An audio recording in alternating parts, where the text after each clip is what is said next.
Bismillahirrahmanirrahim. Assalamualaikum warahmatullahi wabarakatuh. Innal hamdalillahi nahmaduhu wa nasta'inuhu wa nastaghfiruh wa na'udzu billahi min shururi anfusina wa min sayyiati a'malina. Man yahdihillahu fala mudilla lahu wa man yudlilhu fala hadiyalah. Wa asyhadu anna nabiyyana Muhammadan abduhu wa rasuluhu. Allahumma salli wa sallim ala nabiyyina Muhammadin wa ala alihi wa sahbihi ajma'in. Subhanaka la ilma lana illa ma 'allamtana innaka antal alimul hakim. Qala rabbi shrah li sadri wa yassir li amri wahlul 'uqdatam min lisani yafqahu qawli. Allahumma faqihna fid din wa 'allimna ta'wil wahdina ila sawa'is sabil. Allahumma la sahla illa ma ja'altahu sahla wa anta taj'alil hazana idza syi'ta sahla. Bismillahilladzi la yadurru ma'asmihi syai'un fil ardi wa la fis sama'i wa huwas samiul alim. Bismillahilladzi la yadurru ma'asmihi syai'un fil ardi wa la fis sama'i wa huwas samiul alim. Bismillahilladzi la yadurru ma'asmihi syai'un fil ardi wa la fis sama'i wa huwas samiul alim.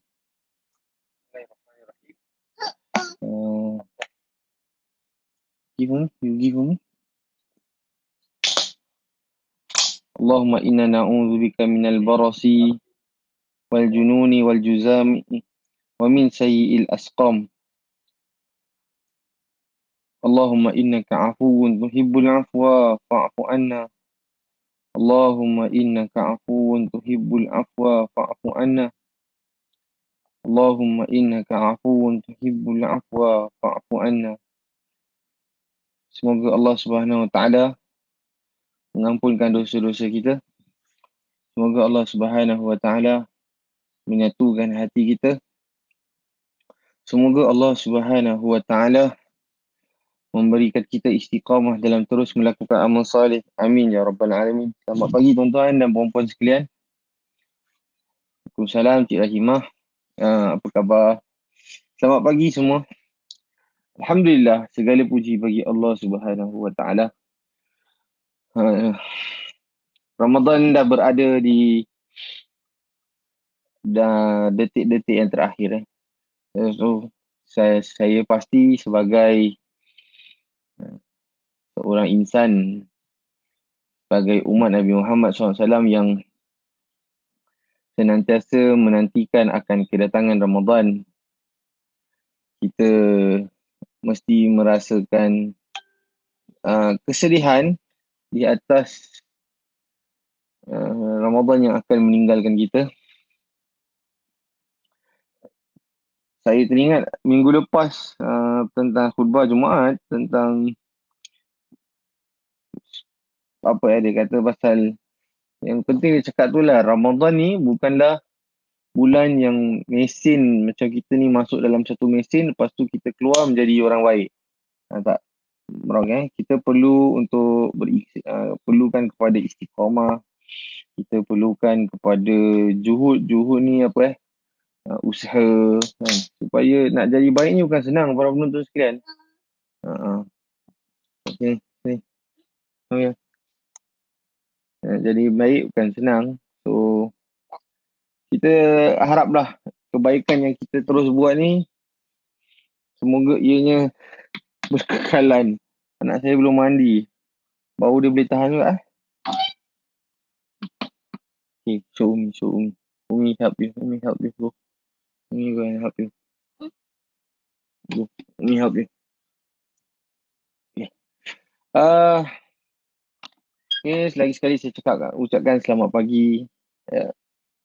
Mungkin Mak Haji, Pak Haji dah sibuk mengemas rumah. Dah sibuk walaupun kali ni hari raya kita agak berbeza, tetapi saya pasti Ianya tidak mematahkan semangat kita untuk merasakan kehangatan berhari raya. Ya? Kita masih rasa kehangatan untuk hari raya tu masih ada. Cuma, yelah keadaan agak berbeza. Rendang mesti masak, betul tak? Rendang, tupat, ayam masak merah. Pagi-pagi Ustaz dah cakap benda ni. Memang benda-benda ni semua kena cakap pagi-pagi sebab pagi-pagi dah start lapar kan. Ya. Uh, saya menyatakan ni daripada pihak saya sendiri. Kita, seperti saya cakap selalu, kita boleh agree untuk disagree. Saya faham Hari Raya kali ini agak berbeza kan sebab kita tidak dapat menyambut seperti tahun-tahun yang lalu. Para penonton sekalian, apabila kita fikir yang ini, kejadian yang berlaku ini semua adalah takdir Allah Subhanahu Wa Taala. Dia bukan kita suka-suka tau. Nak apa, bagi saya pemerintah bukanlah suka-suka kan, dan authority lah, maksud saya authority bukanlah yang suka-suka untuk tak bagi raya. Ini orang kita ni pun tak kasih support kita untuk beraya. Saya agak kesal dengan sikap masyarakat kita yang melontarkan kata-kata sebegini di media sosial di dalam bulan Ramadan. Lebih menyedihkan lagi, perkara yang seperti ini dinyatakan, dikeluarkan di dalam bulan Ramadan dengan kata-kata kesat, kata-kata yang tidak elok. Waalaikumsalam Wak Mali. Apa khabar? Puasa tak Wak? Dengan kata-kata yang tidak elok.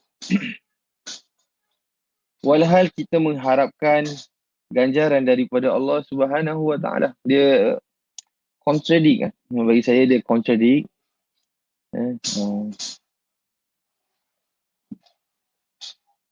Ada yang kata sedih tak dapat ziarah ibu bapa. Saya faham dengan rasa kesedihan tu sebab kita juga masih mempunyai ibu dan ayah.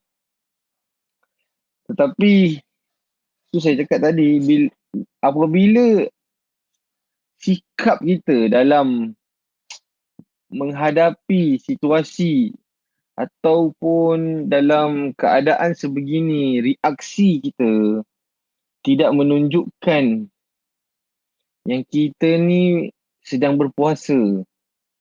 Yang mana kita berpuasa, saya pasti daripada awal Ramadan lagi, para pendengar, para penonton semua sudah mendengar.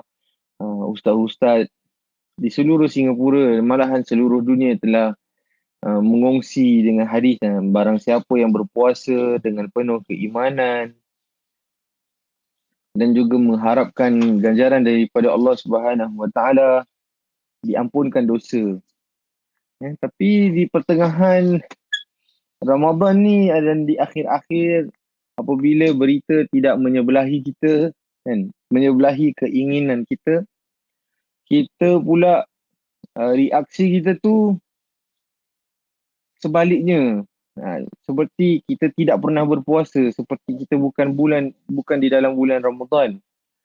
Para penonton, jangan kita rosakkan amal soleh kita yang telah kita buat di bulan Ramadan. Jangan sampai Ramadan tu belum habis, amalan kita pun habis dah. Disebabkan percakapan kita, pertuturan kita di media sosial. Khasnya.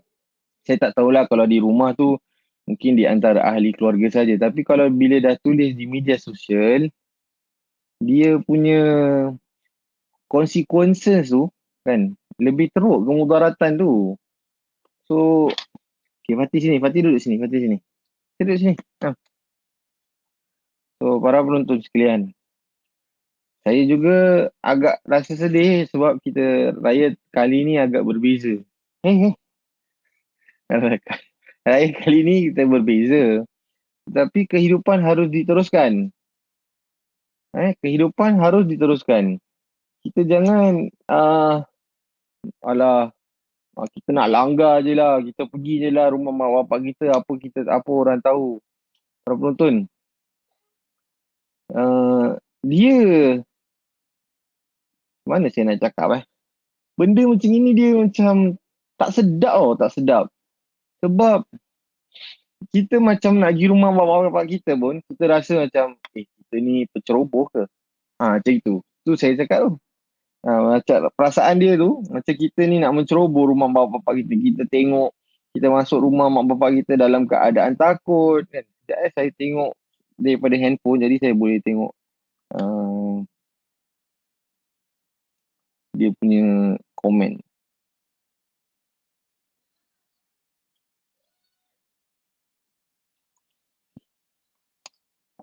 So, para penonton sekalian, kita back to our topic. Yang kalau lah anda semua mengikuti daripada minggu-minggu yang sebelum ni, kan, kita sekarang dekat dalam bab apa? Doa ketika menghadapi kesulitan dan urusan-urusan penting. Para penonton sekalian, yang saya rahmati, yang saya kasihi, betul saya cakap.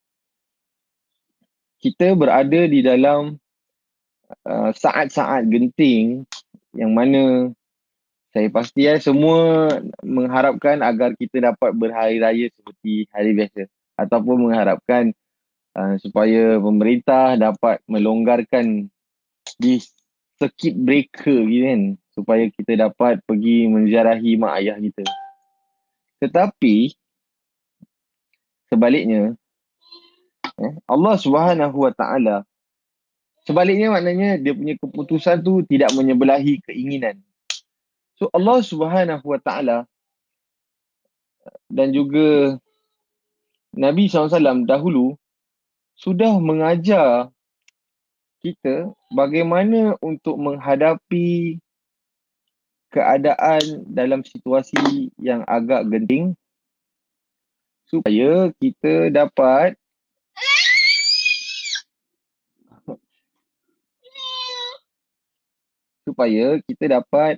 beramal dan juga tidak melakukan reaksi yang tidak elok. So, bear with me. Sebab kenapa saya cakap ni ulang-ulang? Sebab saya terkejutlah dengan Allahu Akbar. Sebab saya terkejut dengan kita punya reaksi tu. Reaksi orang Islam. Padahal mereka tahu orang Islam ni terkenal dengan budi pekerti yang baik. Dengan akhlak yang baik. Tetapi bila dah macam ni, aduhai, kita sendiri yang menjunting arang di muka orang Islam sendiri. Okay? So, minggu yang lalu, saya telah baca zikir. Saya telah mengungsi, bukan baca, kita kongsi zikir tentang bagaimana kalau kita menghadapi masalah-masalah dan yang sekarang ni juga masih lagi dalam bab yang sama, cuma nombor yang lain. Muka surat 208, hadis nombor 362. Siapa yang ada kitab Al-Azkar boleh buka muka surat 208 dan hadis nombor 362. Bismillahirrahmanirrahim. Alhamdulillah wassalatu wassalamu ala Rasulillah amma ba'd. Qala al-muallifu rahimahullah. Saya telah baca zikir. Saya telah membaca kita kongsi zikir dengan punya reaksi. Wah, suara macam mana?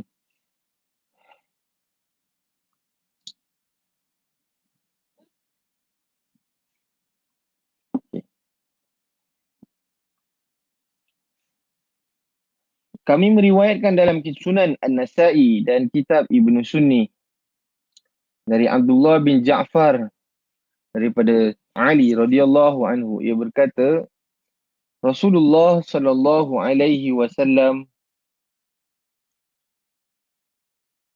menuntunku mengucapkan kata-kata berikut dan beliau memerintahkanku jika aku tertimpa kesusahan ataupun kesulitan agar aku mengucapkannya la ilaha illallah al-karimul azim subhanahu tabarakallahu rabbul arshil azim alhamdulillahi rabbil alamin.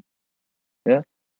Nabi SAW mengajar Sayyidina Ali radhiyallahu anhu apabila dalam kesusahan ataupun ditimpa kesulitan dengan membaca la ilaha illallah al-karimul azim.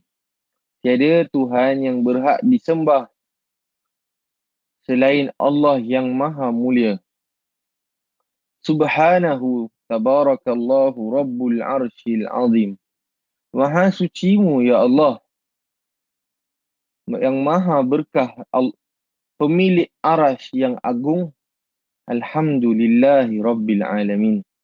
Segala puji bagi Allah Subhanahu wa taala, Tuhan semesta alam.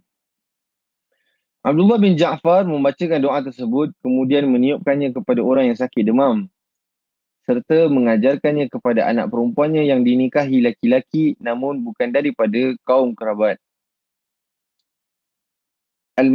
Al-ma'uq adalah orang sakit demam, dikatakan pula orang yang tertimpa demam tinggi. Sedang al-mughtaribah dari kalangan wanita adalah wanita yang dinikahi oleh selain kerabatnya. Okey. Saya nak para penonton sekalian, Abdullah bin Ja'far membaca doa tersebut kan, Allah la ilaha illallah al-karimul azim pada orang yang demam. So ustaz, lepas ni kalau anak saya demam, saya baca ni je lah ustaz, tak payah bagi dia makan ubat lah. Boleh? Sebab apa? Sebab ini diajarkan Nabi SAW yang dah dibuat oleh para sahabat, para tabi'in. Para ibu-ibu dan ayah-ayah sekalian, jangan misconception tentang masalah tawakal ini. Macam minggu lepas kan saya cakap, Ustaz, ada orang jumpa saya minta air, minta itu, minta ni, minta saya buatkan air supaya anaknya lulus periksa. Minta buatkan air supaya anaknya boleh, kalau ambil test boleh pass. Saya cakap, kalau saya fikir benda pasal air ni, dekat Madinah kan, belajar di Mekah, Madinah ni, kita kerja minum air je lah Mak Haji. Jangan minum air je, tak payah belajar. Sebab minum air zam-zam lagi tau. Kita minum air zam-zam lagi. Oh, boleh power minum air zam-zam. Sebab apa? Agama ni bukan hanya tertakluk pada air. Buat air ni, buat air tu. Kan? Air anugerah lah. Air apa, jus barakah lah kan, saya tengok kan. Tapi agama ni dia memerlukan kepada syariat. Bila saya cakap syariat tu apa? Syariat tu sesuatu yang datang daripada Nabi SAW. Daripada mana Nabi bawa SAW? Nabi SAW bawa datang daripada Allah Subhanahu Wa Taala.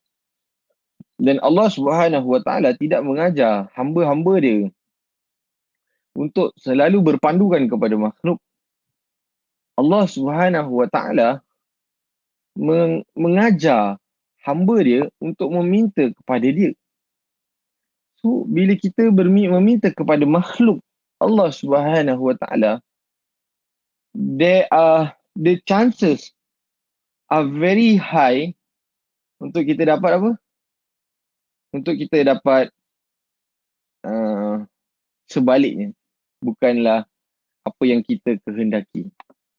Berbeza para penonton sekalian dengan kita minta Allah Subhanahu Wa Taala. Sebab apa? Nanti Allah akan kabulkan dengan cara Allah tersendiri. Saya bagi contoh sendiri Okay. Ni tengok anak saya ni. Tiba-tiba dia nak duduk sebelah saya. Cakap hello. Hello. Smile. Smile macam smile. Okay. Dah boleh dah. Dah nak masuk 2 tahun. Alhamdulillah. Kenapa saya cakap macam ni?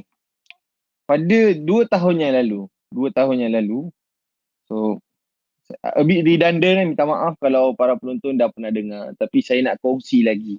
Kisah ni berlaku dan ia betul-betul benar-benar membuka mata saya. Sebab jadi macam ni. 2 tahun yang lalu, so Ramadan 2 tahun lalu is maknanya lambat sikit lah So bila falls on Ramadan, saya dengan isteri pergi check up. Waktu tu isteri saya mengandung anak saya yang ni. Pergi check up. Dan masa tu ada screening nak tahu gender lelaki ke perempuan ke. Oh, dia punya feeling kan, semua memang excited betul lah nak tahu dia sama ada dia lelaki ke dia perempuan ke. Itu dia punya feeling, semua orang tahulah So saya pun, perasaan saya ingin tahu, excited, macam-macam lah perasaan tu ada. Takut, walhal tu biasa je kan. Masuk bilik, bilik doktor, tukang yang screen tu, screen. Saya pun, kita bukan doktor, kita tak faham benda. Dia kata, ni tangan dia, ni kaki dia, ni kepala dia. Tengok je lah. Semua kita tahu, yang kita tahu tu fifth month kita akan tahu kan dia punya jantina sama ada dia lelaki ataupun wanita. Somel anaknya, hello. Masya Allah tabarakallah. Bila puji kita cakap Masya Allah tabarakallah. Okay. So bila dia cakap tu, dia cakap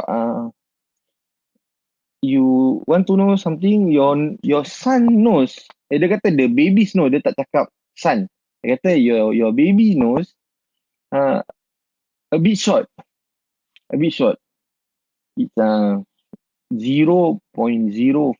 mm. 0.4 ke 0.4 mm, dia cakap macam itulah.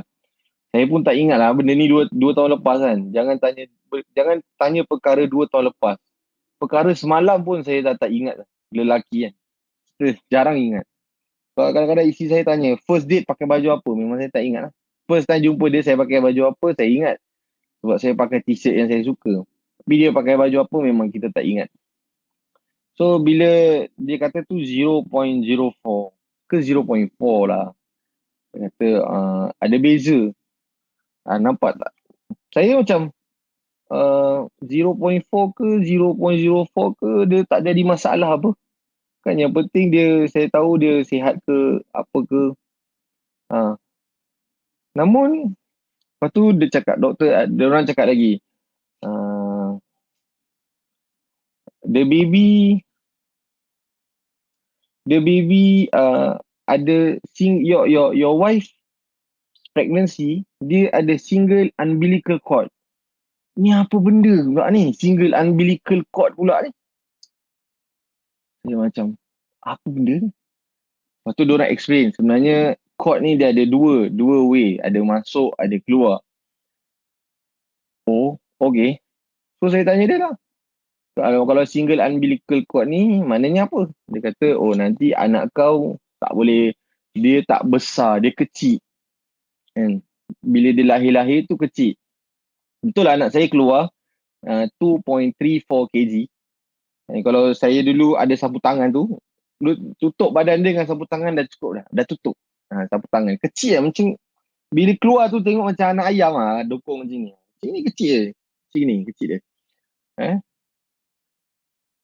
Tapi bila sambung balik kepada cerita tadi, bila tentang single umbilical cord, the nose, hidungnya agak kemik lah. Dia kan jangan cakap pendek hidung dia agak kemik. Lepas tu saya tak ada fikir apa-apa. Yang fikiran tu isteri saya. Isteri saya yang fikiran. Lepas tu dia mula Google, kan? Google, tanya Syekh Google apa maksud nozzle lah, apalah, short nozzle something lah. Tiba-tiba masuk bilik lagi satu. Dia kata, dia tanya apa korang ni ada ambil Down syndrome test tak dulu?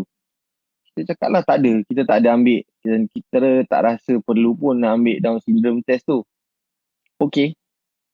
Sebab this term yang nozzle, short nozzle benda ni kan, dia sebenarnya ada symptom of apa nama dia?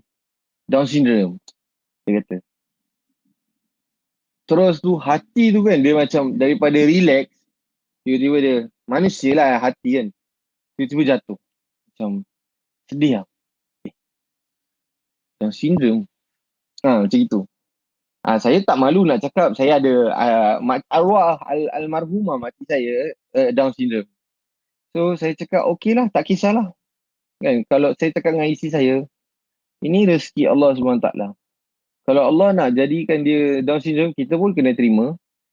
Dan tapi kita yakin dengan Allah SWT, dia punya kerja. Allah punya kerja ni is very unpredictable. Kita tak boleh predict dengan kerja Allah SWT. So bila balik tu kita isteri saya check up di KK. Imagine daripada KK nak pergi balik rumah saya dulu, saya tinggal Jurong East. KK nak pergi Jurong East tu balik senyap. Dalam kereta tu senyap. Tak ada cakap apa-apa pun. Tiba-tiba yalah wanita nangis. Nangis. Saya cakap kenapa nak nangis? Kata biasalah kan, benda macam gini kita pun tak agak nak sedih. Tapi diorang cakap apa? Okey, ada lagi satu cara nak tahu sama ada beliau ni Down syndrome ke tak. Kita buat test. Diorang bagi dua choice. Satu, ambil air ketuban, dan lagi satu, ambil darah. Dengan saya pun kena ambil darah. Yes, dengan saya pun kena ambil darah. Mahal. Oh tak, saya tak kena. Itu first. Yang untuk yang check yang second ni, isteri saya je yang ambil darah. So dia bagi dua option. Satu yang ambil air ketuban. Air ketuban ni 99.9% accurate. Kalau ambil darah 99%. So ada dua 99.9% dengan 99%. Saya tanya dia, apa perbezaan? Dia kata kalau ambil air ketuban, the chances of gugur high. Dia ada chance untuk anak tu gugur. So kalau ambil darah tak ada apa-apa. Ambil darah. Tahu tak berapa harga dia? $800. 800 lebih dolar. Ya Allah ya Rabbi. Ambil darah saja. Kan? Kira sebenarnya tu nama dia DNA test lah. Kan? Kita selalu tengok cerita orang Melayu kan, dah ambil DNA test ke belum ke. Ni betul-betul ni DNA test. Dan diorang cakap apa? Lagi 2 minggu kita akan call bagi result. Dan saya ingat pada waktu tu adalah 10 malam terakhir. Dia jatuh di antara 10 malam terakhir tu. Balik tu kita senyap saja. Dan kita, yalah, Allah SWT cakap apa? 10 malam terakhir ni kita kejar bulan Lailatul Qadar. Kita bangun malam, kita berdoa dan bermunajat kepada Allah SWT, meminta dengan Allah SWT dengan permintaan yang betul-betul kan. So yalah, saya humble. Bukan saya cakap saya ustaz, saya humble. Bila kita di mata Allah SWT, Allah tak pandang dia ni ustaz ke, dia ni lawyer ke, dia ni magistrate ke, ahli muzik ke apa. Tapi yang di mata Allah SWT yang paling penting tu adalah takwa. Kita manusia biasa, kita minta lah Allah SWT. Saya betul-betul minta Allah SWT. Minta apa? Minta keputusan yang baik lah. Sebagai seorang hamba, kita minta keputusan yang baik lah. Dan berharap agar kandungan yang dikandung tu selamat. Dapat bila dengar nanti lagi 2 minggu tu kita dengar benda elok lah. So imagine lagi berapa hari tu nak raya, dapat berita macam gini. It's a very challenging moment dan proses untuk saya lalui. Ni personal experience. Lepas tu genap 2 minggu, KK call. KK call isteri saya lah, takkan dia nak call saya. Dia minta 2 number, sekali dia call. Dia call saya dulu tapi saya tak angkat. Waktu tu saya kerja. Lepas tu dia call isteri saya dan dia bagi result. Lepas tu isteri saya message. Isteri saya cakap, KK call. Alamak, hati ni takut juga tau. Hati ni takut, berdebar-debar lah. Sedar tak sedar dah 2 minggu dah berlalu. Maknanya result memang nak dapat. So dia cakap baby is normal, Alhamdulillah. Dan lepas tu dia kata, dia tanya, that day masa check gender tu, kita tak nampak dia punya jantina sebab dia sembunyi alat dia sunyi, tak tahu sama ada dia lelaki ataupun perempuan. Lepas tu dia kata, oh ya, your baby is a boy, confirm dah lelaki. So masa tu kat kerja kan, dulu saya kerja dekat Masjid Ma'ruf lah. Oh ya Allah ya Tuhanku, saya terus pergi dekat dewan kan, dekat tempat yang orang tak nampak. Saya sujud syukur, betul saya sujud syukur Allah. Saya sujud syukur, nangis sikit kan. Sebab apa? Kerja Allah Subhanahu Wa Taala manusia tak boleh fikir. Tak boleh bikin pun. Tak pernah, jangan pernah terfikir untuk buat kerja Allah Subhanahu Wa Taala. Sebab apa? Kerja Allah Al-Hakim. Dia maha penghukum. Dia maha merancang. So kita mampu merancang biasa basic. Kita tak boleh go beyond that. Perancangan Allah SWT sangat cantik. Dan tengok saya bukti dia alhamdulillah. Kan bila walaupun keluar kecil dan sebagainya ni, tengok tadi para penonton sendiri dapat tengok kan macam mana dia anak saya sekarang ni. Sihat, alhamdulillah sihat. Aktif. Letih lah kan. Letih. Dan dia pandai pula. Dia tahu bila saya nak live ni, nanti dia akan dengan saya. Bila nak live ni, dia dengan saya. Mungkin dia, doakanlah dia satu hari jadi orang yang, semua kita nak anak-anak kita jadi orang yang baik kan. Doakan dia. Semoga dia jadi orang yang berguna untuk masyarakat dan juga untuk ummah. Amin ya rabbal alamin. So, para penonton sekalian, saya nak cakap sekarang ni, minta maaf dia setengah jam kan. Dah setengah jam, saya rasa 20 minit tu saya cuma cerita tentang pengalaman yang ni lah kan. Sebab apa, saya every time selepas perkara ni berlaku, dan setiap kali di bulan Ramadan tu, 10 malam terakhir, saya teringat kisah yang saya masih boleh ingat fresh lah macam mana masuk. Lepas tu diorang cakap, oh your son macam gini. Saya cakap betul. Dia masih ingat. Dia masih fresh. Dan saya tak tahu kalau sampai nanti anak saya besar pun saya akan ingat perkara ni. Sebab dia perkara yang luar daripada, bagi saya luar daripada normal lah. So para penonton sekalian, sekarang ni kita berada di 10 terakhir di bulan Ramadan. Sekarang 25 Ramadan. Maknanya kita ada 5 hari lagi saja yang berbaki. Dan Allah Subhanahu Wa Taala masih lagi beri peluang kepada kita untuk melakukan amal soleh. Allah Subhanahu Wa Taala senantiasa menanti doa-doa hamba-Nya untuk berdoa kepada beliau. Apa lagi yang kita tunggu? Yang ada masalah, berdoalah kepada Allah. Kejap alamak.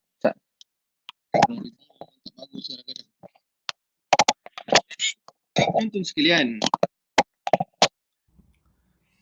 Allah Subhanahu Wa Taala tadi saya sebut tentang pengampunan Allah Subhanahu Wa Taala, perbezaan dengan makhluk.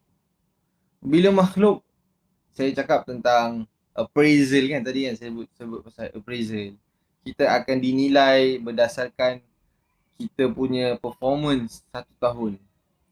Tetapi Allah Subhanahu Wa Taala punya rahmah kepada kita, tingginya rahmah Allah Subhanahu Wa Taala kepada kita, sampaikan kalau kita punya dosa setinggi langit dunia.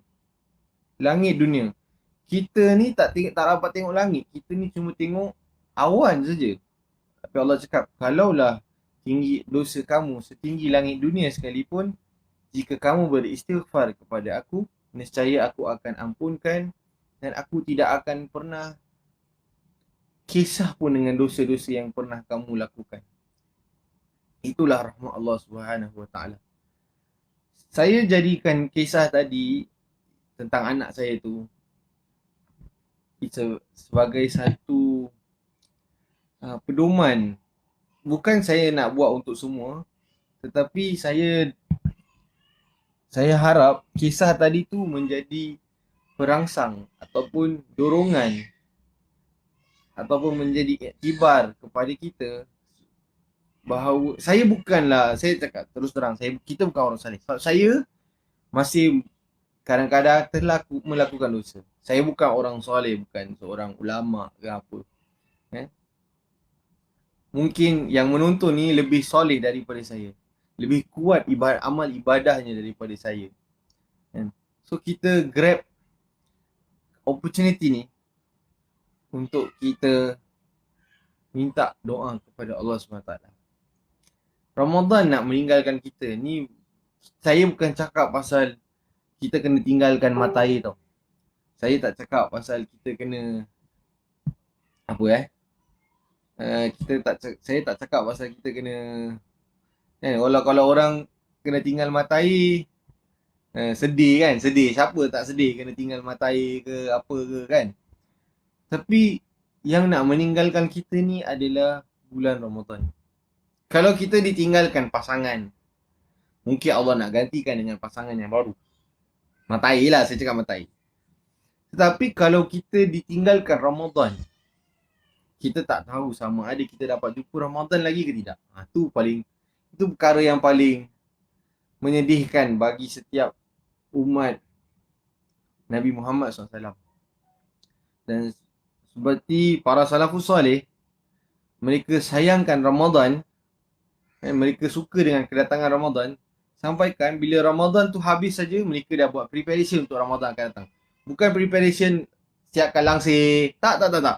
Amal ibadah mereka tu, mereka improvise tu bukan saya cakap buat benda baru, tak, mereka cuba memperbaiki amalan-amalan mereka yang mereka buat supaya bila nanti jumpa Ramadan akan datang, amal soleh mereka lebih baik.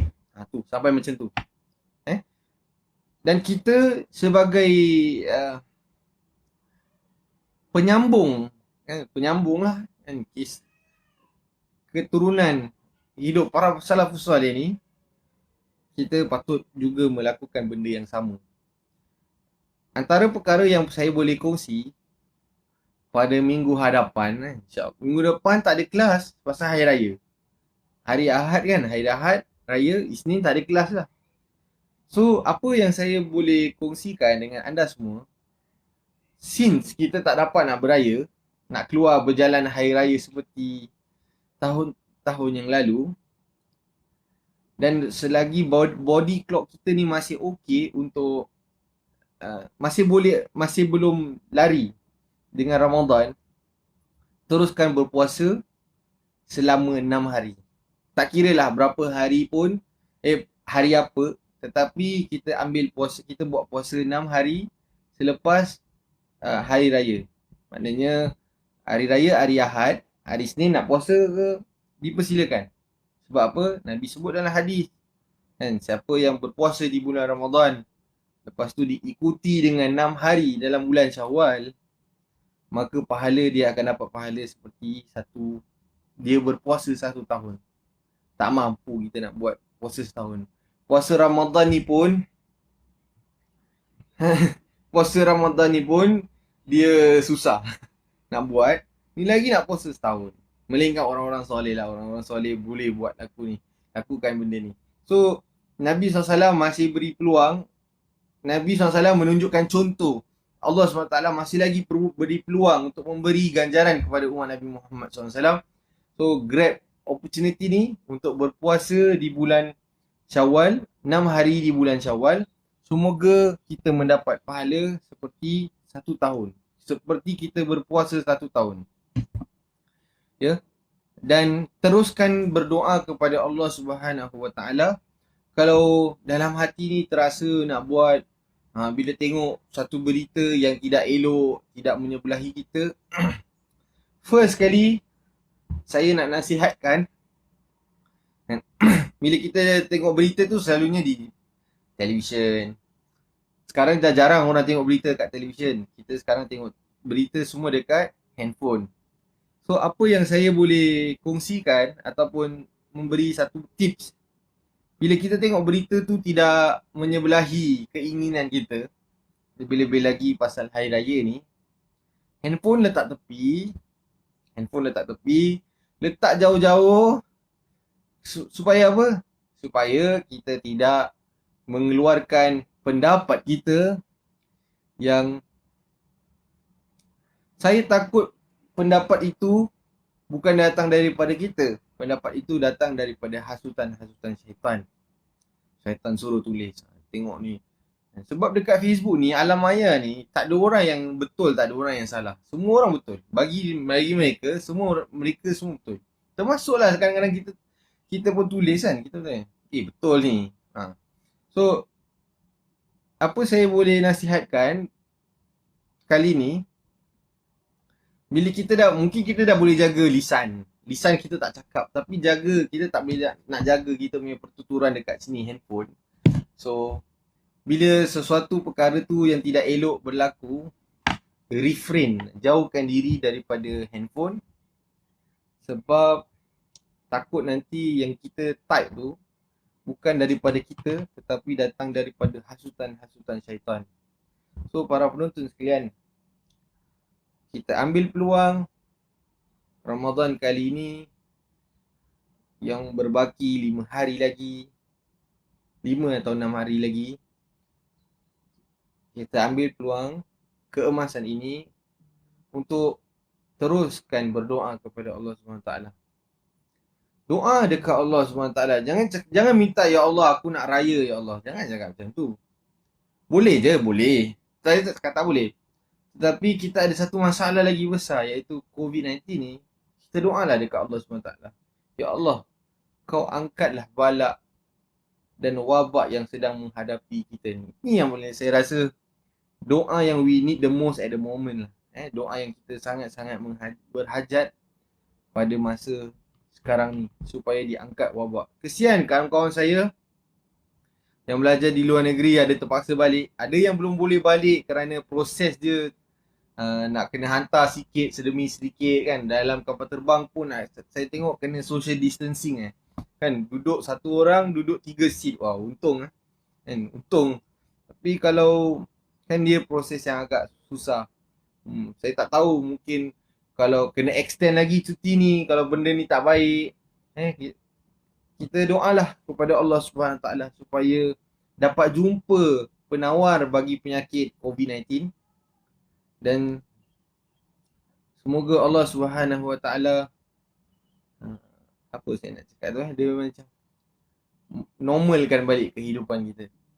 Penat tau nak keluar, kalau nak keluar nak kena pakai mask, nak kena social distancing. Anak saya sampai dah bosan dah duduk rumah. Betul, budak-budak kan, budak-budak lagi bosan duduk rumah. Nak keluar, nak itu, nak ini. So, dan saya pasti anak-anak anda pun samalah kan. Kita pun nak keluar, nak tengok keindahan alam semua jadi.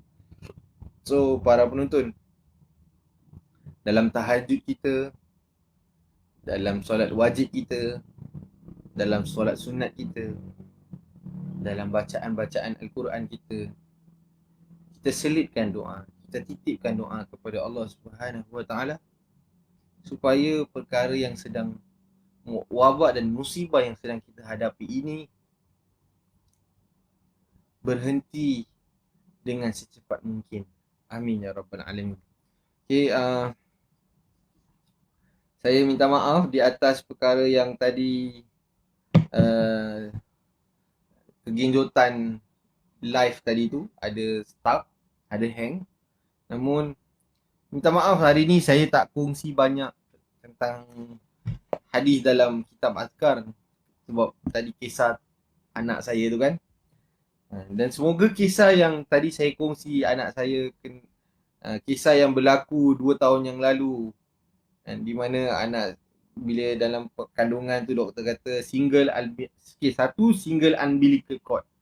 Dia punya saluran pusat ni dia kata ada 2 keluar dengan masuk. So anak saya ni ada masuk je tak keluar.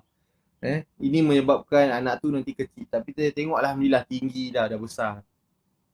Yang kedua pula, hidungnya agak tidak seperti biasa. Penyek sikit. So tapi berkat doa kepada Allah SWT tadi tu, kita ambil peluang, kita doa betul kepada Allah SWT. Dia datang. Kita doa kepada Allah SWT dan Jangan pernah kita sangsi dengan rahmat Allah SWT. Jangan pernah kita ragu-ragu dengan keputusan yang Allah SWT nak bagi. Kita adalah hamba, dan sebagai hamba, kita jangan tanya bila Allah nak bagi. Jangan tanya, ya Allah, bila agaknya ya Allah aku nak kaya. Ya Allah, bila agaknya aku nak dapat ini. Jangan tanya macam tu.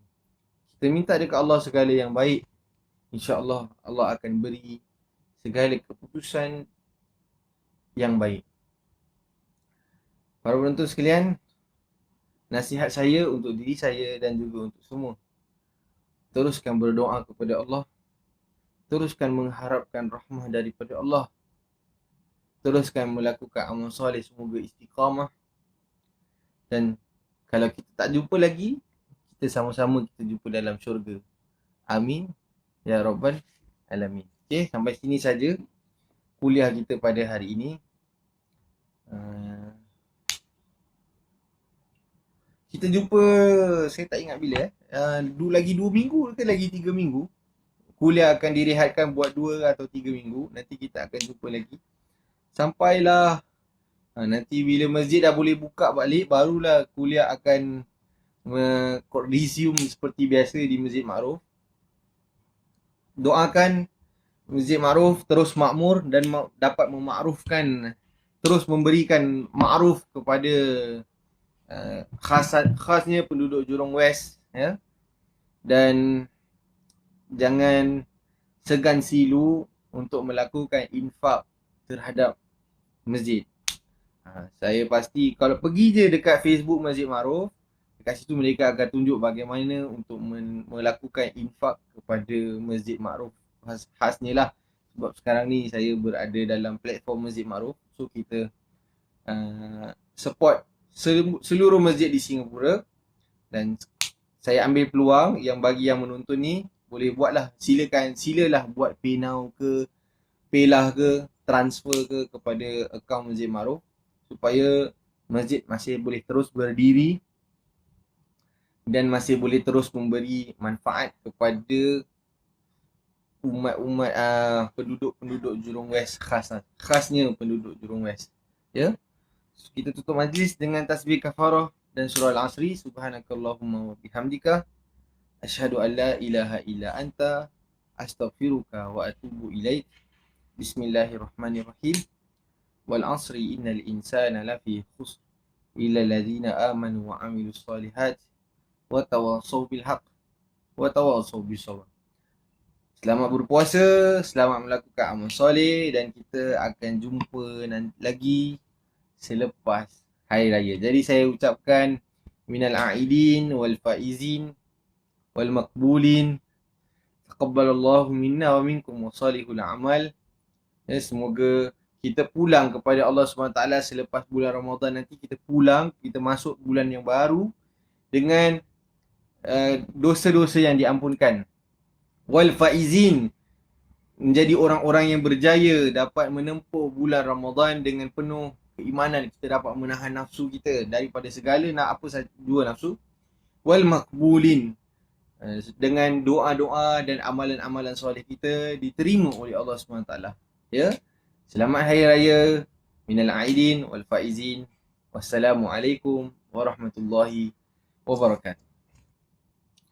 Setinggi penghargaan. Ya, terima kasih juga kepada Masjid Ma'ruf Markom. Ya, terima kasih di atas platform ni. Semoga ianya memberi manfaat kepada semua sepanjang dah 4 ke 3 minggu. InsyaAllah 1 Jun kuliah akan mula semula. Okey. 1 Jun sekarang, maknanya lagi 2 minggu lah. Lagi 2-3 minggu kita akan jumpa lagi. Contribute to Masjid Ma'ruf Mosque Fund PayNow. Tu ada, dekat bawah tu ada tulis bagaimana nak melakukan PayNow. Silakan infaklah seikhlas hati. Allah sebut dalam Al-Quran, tijaratan lan tabur. Ini adalah sumber tijarah ni, jual niaga, jual beli yang tidak akan ada kerugian. Kalau duit kita keluar di dunia, Allah ganti rumah dalam syurga. Man bana masjidan lillah, banallahu lahu baitan fil jannah. Barang siapa yang membina rumah Allah, buat rumah Allah di dunia, Allah akan bina rumah baginya di dalam syurga. Okey, semoga kita dapat jadi jiran dalam syurga. Nanti dah jadi jiran, kita boleh kongsi-kongsi lauk. Kongsi-kongsi lauk, duduk-duduk bersantai-santai dalam syurga. Semoga Allah jadikan kita ahli syurga dan masukkan kita dalam syurganya tanpa hisab. Amin ya rabbal alamin. Wassalamualaikum warahmatullahi wabarakatuh.